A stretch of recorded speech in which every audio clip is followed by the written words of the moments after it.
আসসালামু আলাইকুম প্রিয় দর্শকবৃন্দ। ইনভেস্টমেন্ট মেন্টর কবির এবং আইএমকে ফিনটেক স্কুল চ্যানেলে আপনাকে স্বাগতম। এই চ্যানেল দুটিতে আমি এবং আমার টিম মেম্বার্সরা আপনাদের জন্য নিয়মিত লার্নিং ভিডিও বানিয়ে থাকি। আসুন একসাথে স্মার্ট ইনভেস্টর হওয়ার চেষ্টা করি। যদি নতুন হয়ে থাকেন তাহলে এখনই চ্যানেল দুটিকে সাবস্ক্রাইব করুন এবং আমাদের সাথেই থাকুন। প্রিয় দর্শকবৃন্দ, আমরা বিশ্বাস করি নলেজই আপনার সবচাইতে বড় সম্পদ। শেয়ার বাজারে সাফল্য ভাগ্য বা ঝুঁকিপূর্ণ জোয়ার উপর নির্ভর করে না, এটি নির্ভর করে একটি সুস্পষ্ট নলেজ বেসড স্ট্র্যাটেজি এবং সাইকোলজিক্যাল ডিসিপ্লিনের উপর। তাই আমাদের চ্যানেলের পক্ষ থেকে মোমেন্টাম ট্রেডিং এবং ইনভেস্টিং এর উপর 1-to-1 মেন্টরশিপ প্রোগ্রাম আমরা চালু করেছি। যারা মোমেন্টাম ট্রেডিং অথবা মোমেন্টাম ইনভেস্টিং শিখতে চাচ্ছেন তারা চাইলে 1-to-1 মেন্টরশিপ প্রোগ্রামে জয়েন করতে পারেন। এই মেন্টরশিপ প্রোগ্রামটি আমরা 3টি ফেজে কমপ্লিট করব। প্রথম ফেজে আপনাকে মোমেন্টাম মাস্টার কোর্সটি করানো হবে। এরপর আপনি অল্প পরিমাণ টাকা নিয়ে মার্কেটে কিছু ডেমো ট্রেড করবেন। সেই ডেমো ট্রেডে যে ভুল ভ্রান্তিগুলো হবে সেগুলো নিয়ে আমরা একটা রিভিউ ক্লাস নিব। এরপর আপনার ভুলগুলো সংশোধন হয়ে গেলে আপনি মার্কেটে রিয়েল মানি নিয়ে ট্রেড করতে যাবেন এবং 30 থেকে 40টা রিয়েল ট্রেড করবেন। তারপরেও যদি আপনার ভুল ভ্রান্তি থাকে তাহলে সেগুলো আমরা অ্যাডজাস্টমেন্ট করে দিব অ্যাডজাস্টমেন্ট ক্লাসে। এরপর আপনি মার্কেটে নিজে নিজে কনফিডেন্টলি মোমেন্টাম ট্রেডিং এবং মোমেন্টাম ইনভেস্টিং করার জন্য পুরোপুরি প্রস্তুত হবেন বলে আমরা বিশ্বাস করি। মার্কেট যদি আপট্রেন্ডে থাকে এটা 3 মাসেই কমপ্লিট হবে, কিন্তু মার্কেট যদি কারেকশন মোডে থাকে তাহলে হয়তোবা এই প্রোগ্রামটি শেষ হতে 6 মাস পর্যন্ত সময় লাগতে পারে। দর্শক, আপনি যদি সত্যি সত্যি নিজের উপর আস্থা রেখে কনফিডেন্টলি নিজে নিজে অপরের উপর নির্ভর না হয়ে সাকসেসফুলি মোমেন্টাম ট্রেডিং অথবা মোমেন্টাম ইনভেস্টিং করতে চান তাহলে এখনই আমাদের 1-to-1 মেন্টরশিপ প্রোগ্রামে জয়েন করার জন্য ইমেল করুন imkfintechschool@gmail.com অথবা investmentmentorkobir@gmail.com। এই ঠিকানায় ফিরতি ইমেলে মেন্টরশিপ প্রোগ্রামের বাকি ডিটেইলগুলো দিয়ে দেওয়া হবে। ধরুন, ওয়াল স্ট্রিটের বড় বড় বিশেষজ্ঞদের খুব সহজেই হারিয়ে দেওয়ার একটা উপায় আছে, একদম সহজ, যেটা বারবার করা যায়। হেজ ফান্ড ম্যানেজার জোয়েল গ্রিনব্ল্যাট ঠিক এটাই বলেছেন। আজকে আমরা ঠিক এই ব্যাপারটাই সহজ করে বুঝব। একবার ভাবুন তো, যদি সত্যি এমন কোনো রাস্তা থাকত। এই প্রশ্নটা নিয়েই কিন্তু আজকের পুরো আলোচনা।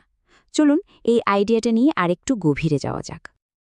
গ্রিনব্ল্যাটের কৌশলের সবচেয়ে মজার ব্যাপারটাই হলো এটা একদম সহজ। মানে, এর জন্য রকেট সায়েন্টিস্ট হওয়ার কোনো দরকার নেই। সাধারণ কিছু অঙ্ক আর সাথে একটু ধৈর্য, ব্যাস। এতে বিনিয়োগের ভয়টা অনেকটাই কেটে যায় আর একটা সোজাসাপটা রাস্তা পাওয়া যায়। তো চলুন শুরু করা যাক আমাদের প্রথম পর্ব দিয়ে, যেখানে আমরা দেখব সেই মূল সমস্যাটা কি, যেটার সমাধান করার জন্যই গ্রিনব্ল্যাটের এই ফর্মুলাটা তৈরি। বেঞ্জামিন গ্রাহামের এই বিখ্যাত কথাটা কিন্তু আমাদের আলোচনার একেবারে কেন্দ্রবিন্দুতে। এর মানে কি? মানে হলো, অল্প সময়ের জন্য বাজার চলে জনপ্রিয়তার ওপর। কোনটা নিয়ে বেশি আলোচনা হচ্ছে সেটার দাম বাড়ে, কিন্তু লম্বা সময়ে একটা কোম্পানির আসল ভ্যালু বা ওজন কত সেটাই তার দাম ঠিক করে দেয়। এই স্লাইডটা দেখুন, দুটো মানসিকতার পার্থক্য কি দারুণভাবে দেখানো হয়েছে। একদিকে আছে জুয়ারির মতো মানসিকতা, যারা শুধু দামের দিকে তাকায়, আবেগের বশে কেনাবেচা করে আর গরম খবর পেলেই দৌড়ায়। আর অন্যদিকে আছে মালিকের মতো মানসিকতা, যারা কোম্পানির আসল মূল্য বোঝে, যুক্তি দিয়ে বিচার করে আর বাজারের হইচইকে পাত্তা দেয় না। আর ঠিক এইখানেই গ্রিনব্ল্যাটের আসল কথাটা লুকিয়ে আছে। তিনি বলছেন, বাজারে সফল হতে গেলে জিনিয়াস হতে হবে না, যেটা দরকার সেটা হলো সঠিক মানসিকতা বা টেম্পারামেন্ট। নিজের আবেগকে কন্ট্রোলে রাখাই হলো জেতার আসল চাবিকাঠি। তবে ফর্মুলাটা জানার আগে একটা মাইন্ডসেট বা মানসিকতার পরিবর্তন কিন্তু খুব জরুরি। চলুন দেখি সেই মানসিকতাটা ঠিক কী। এই ধারণাটা বোঝা কিন্তু খুব খুব জরুরি। শেয়ার মানে শুধু স্ক্রিনে ওঠানামা করা কোনো সংখ্যা নয়। যখন কেউ একটা শেয়ার কেনেন, তিনি আসলে একটা আসল কোম্পানির খুব ছোট একটা অংশের মালিক হয়ে যান। এই ভাবনাটা মাথায় গেঁথে নিতে হবে। আচ্ছা, তাহলে এখন সেই দুটো মূল উপাদানের কথা বলি, যেগুলোর উপর ভিত্তি করে পুরো ম্যাজিক ফর্মুলাটা দাঁড়িয়ে আছে। তো ফর্মুলার প্রথম পিলারটা হলো রিটার্ন অন ক্যাপিটাল বা ROC। সহজ কথায় এটা দিয়ে বোঝা যায় একটা ব্যবসা কতটা ভালো। ধরুন একটা লেবুর শরবতের দোকান, যে দোকানটা কম টাকা খরচ করে বেশি লাভ করতে পারে সেটাই তো ভালো ব্যবসা, তাই না? ROC আমাদের ঠিক ওই রকম ভালো ব্যবসাগুলো খুঁজে বের করতে সাহায্য করে। এরপর আসে দ্বিতীয় পিলা, আর্নিংস ইল্ড। এটা আমাদের বলে দেয় কোন ব্যবসাগুলো সস্তায় পাওয়া যাচ্ছে। ভাবুন, আপনি আপনার এলাকার একটা দোকান কিনবেন। যে দোকানটা তার আয়ের তুলনায় কম দামে কিনতে পারবেন, সেটাই তো ভালো ডিল, তাই না? আর্নিংস ইল্ড ঠিক এই কাজটাই করে, সস্তা কিন্তু ভালো ব্যবসা খুঁজে দেয়। তো দুটো মূল উপাদান তো জানা হলো। এবার তাহলে চলুন দেখি এই দুটোকে একসাথে মিলিয়ে সেই আসল পদ্ধতিটা কিভাবে কাজ করে। দেখুন, প্রক্রিয়াটা কিন্তু খুবই যান্ত্রিক আর সোজা সাপটা। প্রথমে কিছু বিশেষ ধরনের কোম্পানি, যেমন ব্যাংক বা খুব ছোট কোম্পানি, বাদ দিতে হবে। তারপর বাকি কোম্পানিগুলোকে ROC অনুযায়ী র্যাঙ্ক করতে হবে, মানে সেরা থেকে খারাপ সিরালামা করতে হবে। এরপর আবার আর্নিংস ইয়েল্ড দিয়ে র্যাঙ্ক করতে হবে। শেষে দুটো র্যাঙ্ক যোগ করে সেরা ২০-৩০টা কোম্পানি বেছে নিতে হবে, আর সেগুলোতে ১ বছরের জন্য বিনিয়োগ করতে হবে। ১ বছর পর আবার পুরো প্রক্রিয়াটা নতুন করে করতে হবে। একদম গোছানো, তাই না? এবার এই সংখ্যাটা দেখুন, 30%। ভাবা যায়, গ্রিনব্লাড যখন ১৭ বছর ধরে এই ফর্মুলাটা ব্যাকটেস্ট করেন, তিনি বছরে গড়ে 30% রিটার্ন পেয়েছেন।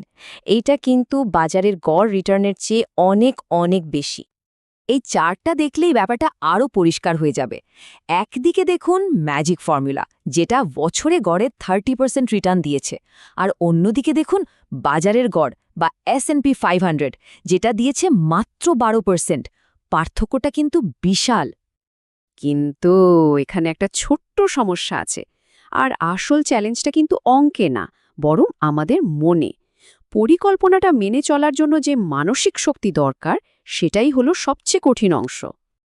মানে সোজা কথায় বলতে গেলে, এই কৌশলের সফল হওয়ার পথে সবচেয়ে বড় বাধাটা কিন্তু কোনো জটিল হিসাব নিকাশ নয়, বরং আমাদের নিজেদের স্বভাব। আমাদের অধৈর্য আর আবেগই এই সহজ ফর্মুলাটাকে ব্যর্থ করে দিতে পারে। এই টাইমলাইনটা দেখলে এই ব্যাপারটা খুব সহজে বোঝা যাবে। এমনটা হতেই পারে যে ফর্মুলাটা প্রথম বা দ্বিতীয় বছরে বাজারের চেয়ে খারাপ ফল দিল, আর ঠিক তখনই মনে সন্দেহ জাগে। মনে হয়, ধুর, এটা কাজ করছে না। বেশিরভাগ মানুষ ঠিক এই সময়ে হাল ছেড়ে দেয়, কিন্তু যারা ধৈর্য ধরে টিকে থাকতে পারে, ইতিহাস বলে তারাই লম্বা সময় গিয়ে অসাধারণ ফল পায়। তাহলে দেখুন, ফর্মুলাটা কিন্তু আসলে খুবই সহজ। আসল প্রশ্নটা অন্য জায়গায়। প্রশ্নটা হলো, এই সহজ ফর্মুলাটা মেনে চলার মতো মানসিক শৃঙ্খলা কি আমাদের আছে? যখন চারদিকে সবাই অন্য কথা বলছে, তখনও কি এই পথে টিকে থাকা সম্ভব? এই উত্তরটা হয়তো প্রত্যেককে নিজের ভেতর থেকেই খুঁজে নিতে হবে। প্রিয় দর্শকবৃন্দ, আমরা বিশ্বাস করি ক্যাপিটাল মার্কেটে সাকসেস পাওয়ার জন্য জানার বা জ্ঞান অর্জনের বিকল্প কোনো পদ্ধতি নেই। তাই আমাদের চ্যানেলের পক্ষ থেকে আমরা 2টি কোর্স অফার করছি। Essentials of stock investing and trading নামে বেসিক টু ইন্টারমিডিয়েট লেভেলের একটা কোর্স আমরা অফার করছি। এই কোর্সে আপনি বেসিক টু ইন্টারমিডিয়েট লেভেলের ফান্ডামেন্টাল এবং টেকনিক্যাল অ্যানালাইসিস জানতে পারবেন। যারা একেবারেই নতুন, তাদের জন্য আমরা এই কোর্সটি রেকমেন্ড করি। এছাড়াও মাস্টার দ্য মার্কেট নামে আমাদের অ্যাডভান্স লেভেলের আরেকটি কোর্স আছে। যারা বেসিক টু ইন্টারমিডিয়েট লেভেলের স্টক ইনভেস্টিং এবং ট্রেডিং অর্থাৎ ফান্ডামেন্টাল বা টেকনিক্যাল সম্পর্কে জানেন, তারা চাইলে অ্যাডভান্স লেভেলের মাস্টার দ্য মার্কেট কোর্সে জয়েন করতে পারেন। প্রতি শুক্রবার রাত 8:30 আমাদের নতুন ব্যাচ চালু হয়। আমরা বিশ্বাস করি সাকসেসফুল ইনভেস্টর এবং ট্রেডার হওয়ার জার্নিতে আমরা অবশ্যই আপনাকে হেল্প করতে পারবো। আপনার যদি শিখার ব্যাপারে পজিটিভ মাইন্ডসেট থাকে, তাহলে আমাদেরকে ইমেল করুন investmentmentorkobir@gmail.com অথবা imkfintechschool@gmail.com। এই ঠিকানায় ফিরতি ইমেইলে কোর্সের ডিটেল আউটলাইনটা আপনি পেয়ে যাবেন।